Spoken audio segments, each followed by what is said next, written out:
Bismillahirrahmanirrahim. Assalamualaikum warahmatullahi wabarakatuh. Saudara-saudara, selamat siang. Hari ini alhamdulillah kita masih bisa bertatap muka secara virtual pada mata kuliah penelitian pendidikan ya. Minggu yang lalu Ibu sudah menjelaskan tentang penelitian dengan metode research and development, penelitian dan pengembangan. Hari ini Ibu ingin menjelaskan tentang penelitian tindakan. Ya, karena kita calon guru, maka penelitian tindakannya itu di kelas, penelitian tindakan kelas. Penelitian tindakan kelas ini merupakan suatu strategi pemecahan masalah yang memanfaatkan tindakan nyata ya, pada waktu di kelas dan proses pengembangan kemampuan dalam mendeteksi dan memecahkan masalah. Yang kedua, menggabungkan tindakan bermakna dengan prosedur penelitian sehingga upaya pemecahan masalah sekaligus mencari dukungan ilmiah. Jadi penelitian tindakan kelas ini diperuntukkan untuk saudara-saudara atau guru-guru yang mengajar ya di semua jenjang pendidikan. Itu namanya penelitian tindakan kelas. Kalau saudara karena sebagai mahasiswa tidak boleh melakukan penelitian tindakan kelas. Apalagi untuk penyusun skripsi, saya mau penelitian tindakan kelas aja gitu. Tidak boleh, karena apa? Karena belum punya kelas, kan belum menjadi guru ya.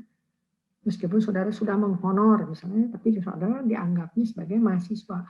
Jadi saudara penelitiannya seperti biasa saja, bukan penelitian tindakan kelas. Ya.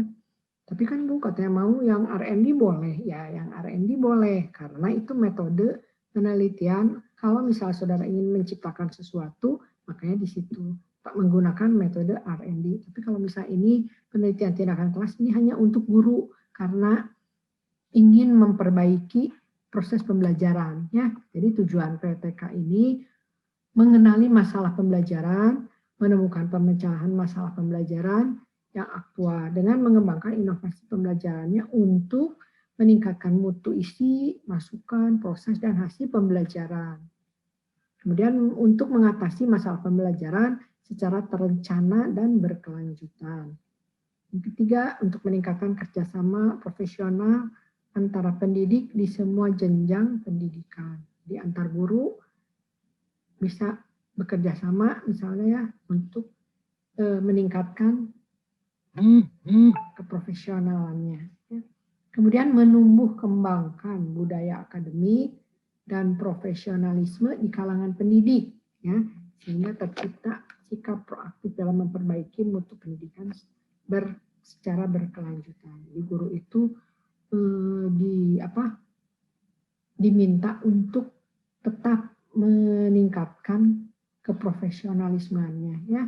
Jadi ada 4 kan kompetensi yang harus dimiliki guru.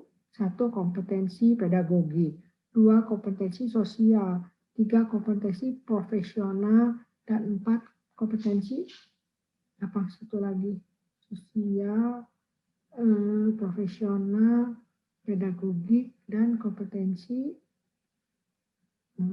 lupa Ibu juga kompetensi ya, satu lagi ya Pak nanti ya kalau ingat, kalau udah lupa kalau udah umur segini banyak lupa. Sekarang manfaat dari PTK meningkatkan kompetensi guru dalam mengatasi masalah pembelajaran di kelas. Yang kedua, memberdayakan dan memanfaatkan hasil kerja kreatif guru semaksimal mungkin. Ketiga, mengaktualisasikan potensi siswa untuk mencapai hasil belajar yang maksimal. Keempat, menumbuh kembangkan budaya inovasi guru dalam mengembangkan model dan perangkat pembelajaran di sekolah. Meningkatkan produktivitas publikasi ilmiah guru, meningkatkan kolaborasi antar guru dalam memecahkan masalah di kelas. Ya. Jadi misalnya di sekolah itu, kalau di sekolah negeri ya biasanya suka banyak, satu kelas itu misalnya sampai H misalnya. Nah, ada beberapa guru yang ngajar, 2 orang, 1-3 orang. Nah, guru-guru ini bisa berkolaborasi ya, dengan melalui PTK ini, misalnya satu orang guru udah melakukan PTK sehingga menghasilkan metode penemuan baru, oh yang kayak gini nih yang bisa meningkatkan hasil belajar misalnya, diberitahukan pada guru yang lain yang sama tingkatannya, jenjang pendidikannya, kemudian digunakan juga oleh itu. Nah, itu namanya kolaborasi antar guru ya dalam memecahkan pembelajaran di kelas. Nah, prinsip yang ada pada PTK, yang pertama siklis. Siklus ini upaya berkelanjutan secara siklis sampai terjadinya peningkatan, perbaikan. Jadi selama belum ada peningkatan, terus saja dilakukan PTK. Ya. Kalau sudah, baru berhenti. Jadi PTK ini minimal 2 kali. Ya, 2 kali penelitiannya, 2 kali siklus. Ya. Kemudian sistematik prinsipnya itu. Proses dan hasil pembelajaran direkam dan dilaporkan secara sistematis dan terkendali menurut kaidah ilmiah. Integral ya, merupakan bagian integral dari pembelajaran. Jadi PTK ini merupakan bagian integral dari pembelajaran menggunakan kaidah-kaidah ilmiah ya, sistematikanya itu ilmiah. Dan otentik ya, jadi real bahwa betul terjadi di kelas. Jadi masalah pembelajarannya real, diagnosis masalah nyata yang berlangsung dalam pembelajaran, tidak berdasarkan kajian akademik atau kajian literatur. Ya. Jadi bukan berdasarkan hasil penelitian orang lain, kayak gini-gini harus ini, bukan. Tapi hasil pembelajaran real di kelas. Kemudian konsistensi dan kepedulian dalam memperbaiki kualitas. Jadi selalu ingin memperbaiki pembelajaran, ya, jadi konsisten. Komprehensif, ya, perspektif yang lebih luas akan memberi sumbangan signifikan pada peningkatan kualitas pendidikan. Jadi prinsip dari PTK ini komprehensif, ya, ingin meningkatkan kualitas pendidikan. Oleh karena itu PTK ini hanya untuk guru-guru. Ya. Kalau dosen misalnya apa ya? Dosen juga sama kan guru. Ya, dosen juga boleh melakukan penelitian tindakan kelas. Ya. Harus malahannya jadi misalnya ibu sekarang mengajar bersama Bu Mimi atau Bu Fitri. Kemudian ngajarnya ada yang kelas A, ada yang kelas B. Nah, kita lihat hasil UTS-nya, hasil UAS-nya. Kenapa misalnya kelas A bisa lebih bagus dari kelas B atau kelas B jelek, misalnya lebih jelek dari kelas A. Nah, itu kenapa? Misalnya padahal gurunya sami gitu ya, misalnya dosennya sama, terus materinya sama, tapi kenapa hasilnya bisa beda gitu ya, misalnya. Itu harus dipelajari di introspeksi. Jadi dosen itu harus introspeksi, ini apa? Harus dicari permasalahannya. Karakteristik dari PTK ya. Jadi PTK ini mempunyai karakteristik satu, inovasi problem solving kontekstual.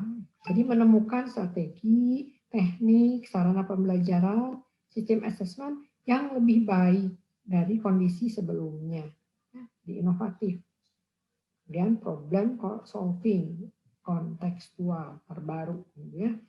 Kemudian mempunyai karakteristiknya kolaboratif, bisa bekerja sama di antara pendidik. Kemudian reflektif, bersifat reflektif, artinya refleksi terhadap proses dan hasil pembelajaran secara terus-menerus. Jadi terus-menerus saja ingin perbaikan diri, perbaikan pembelajaran, bukan perbaikan diri, perbaikan pembelajaran. Kemudian bersifat siklusistik, ya, mengikuti daur ulang yang berulang. Jadi minimal 2 kali ya dilakukan PTK. Seperti pada metodologi penelitian, seperti pada metode research and development, ada prosedur-prosedur atau langkah-langkah PTK.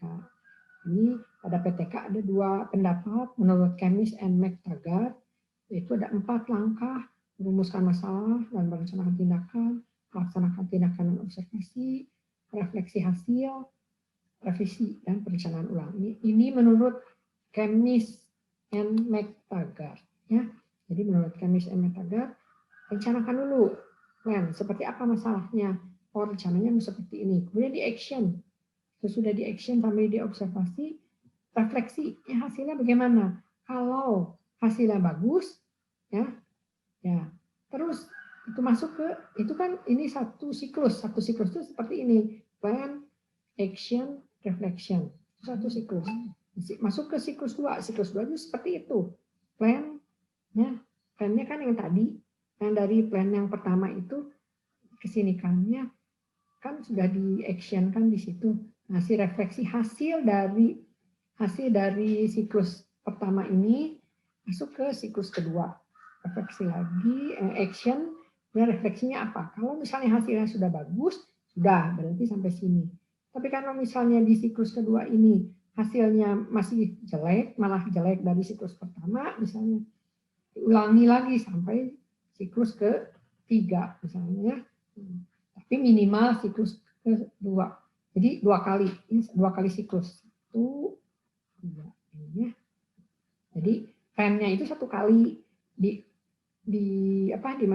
dilakukan action di sini, kemudian refleksi hasil dari action di siklus 1 dipakai di siklus 2 action ini. Itu menurut Chemis and Taggart. Ya. Kalau menurut McKernan ada 7.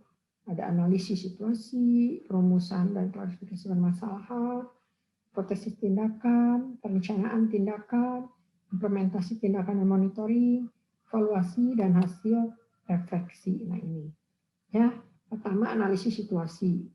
Seperti apa nih pembelajarannya yang di kelas ini yang jadi masalah, dan dirumuskan masalahnya, kemudian hipotesis tindakannya seperti apa, kemudian perencanaan tindakannya seperti apa, diimplementasikan, hasilnya evaluasi direfleksikan, diambil keputusan, oh ini satu siklusnya seperti ini 1 kali.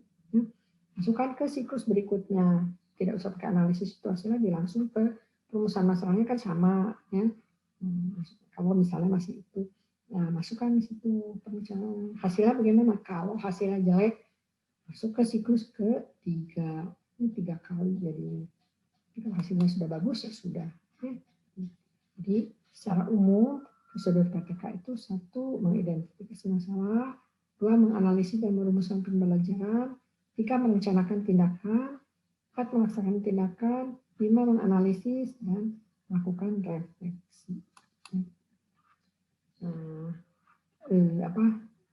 Perlu diperhatikan bahwa PTK ini kompleksitasnya kompleks. Ruang lingkup dan intensitas tindakan dapat berkembang sedemikian rupa. Jadi pada waktu kita sedang observasi, kadang muncul masalah lain yang menuntut untuk dipecahkan. Ya. Dapat berkembang semuanya. Kemudian jangka waktu satu siklusnya itu sangat bergantung pada permasalahan. Tidak bisa dibatasi. Misalnya dalam waktu 2 jam, atau 3 hari, atau 4 hari. Ya. 1 minggu bisa tidak usah. Jadi jangka waktunya itu tergantung permasalahan. Oleh karena itu siklusnya minimal 2 kali, minimal 2 siklus. Tapi bisa sampai 3 siklus, bisa sampai 4 siklus. Itu tidak bisa dibatasi. Sekarang dari langkah-langkah itu, langkah pertama identifikasi dan perumusan masalah. Kenapa?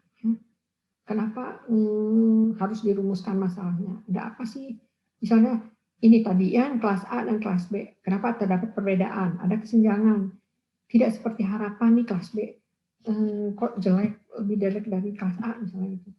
Hasilnya tidak memuaskan. Nah itu kan merupakan masalah. Jadi kalau ada masalah, yang dirasakan ada masalah, maka si masalahnya itu nyata harus dihadapi ya di dalam kelas itu. Nah masalahnya itu siswa atau guru. Ya, kemudian diadakan refleksi. Ya, kalau misalnya masalah siswa, refleksinya seperti apa? Misalnya kalau masalah guru, refleksinya seperti apa? Nah, sesudah refleksi awal, masuk ke refleksi selanjutnya, siklus yang kedua, ya, dengan cara yang sama, ya, cara yang sama. Ini ada contoh perumusan masalah yang bisa membantu, saudara.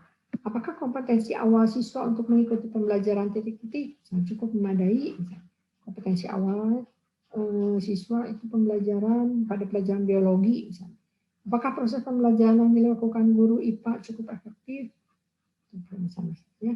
Jadi perumusan masalah itu harus berbentuk kalimat tanya. Ya. Namanya apa? Nah, masalahnya itu jadi sebelum ini ya. Identifikasi masalah, tulis semua hal yang terkait dengan pembelajaran yang memerlukan perbaikan, apa saja yang perlu tulis. Kemudian memilah dan mengklasifikasi masalah dan mengurutkan masalah mana yang urgensinya itu lebih tinggi, misal lebih penting, mana itu didulukan. Kemudian menetapkan masalah yang akan diselesaikan melalui tindakan kelas. Selain itu, kalau misalnya masalahnya sudah teridentifikasi jelas, harus dibuktikan dengan empirik, ya, bukti empirik yang mendukung masalah pembelajaran. Dicari artikel-artikel di jurnal yang orang lain juga ternyata punya masalah seperti itu. Jadi saya didukung oleh penelitian ini misalnya. Nah, setelah ada bukti empirik yang mendukung masalah kita cari juga ada bukti empirik yang memperlihatkan tindakan yang serupa yang kita lakukan itu ternyata didukung oleh penelitian-penelitian orang lain yang sebelumnya sudah pernah gitu. Jadi nanti untuk kerjaan pustakanya seperti itu.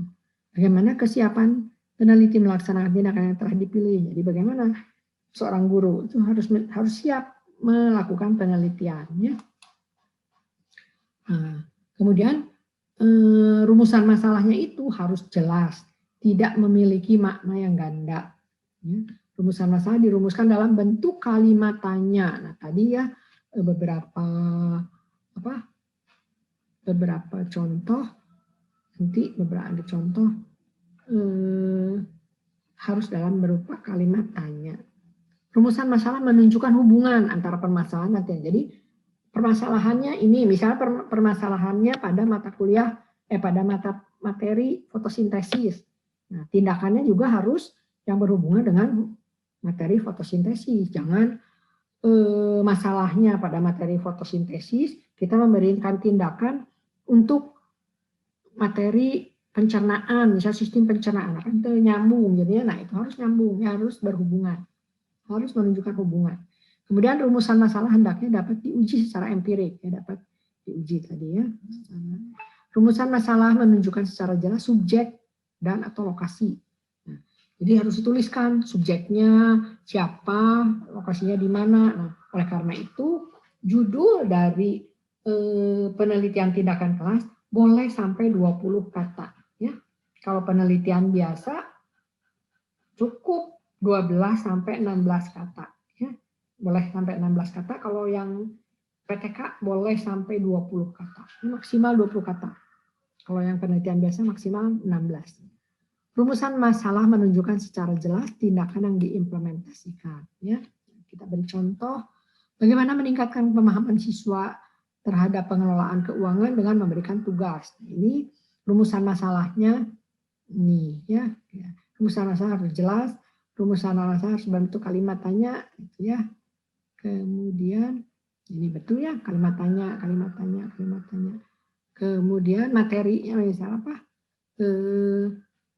Menunjukkan hubungan antara permasalahan dan tindakan.